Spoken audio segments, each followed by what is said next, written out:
ఎంక్వైరీలు జరిగాయి. అరే అంతగా ఆయన అడ్డగోలుగా ఆరోపణలు చేస్తా ఉంటే కనీసం వినడానికి కూడా ఓపిక లేకపోతే ఎలా ఉంటుంది?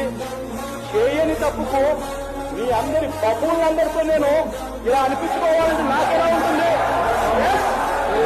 ఛాలెంజ్ చేసి చెప్తా ఉన్నా, నీకు దమ్ము ధైర్యం ఉంటే నువ్వు రుజువు చేయి, నేను రాజీనామా చేస్తా. లేదంటే చంద్రబాబు నాయుడు రాజీనామా చేస్తాను.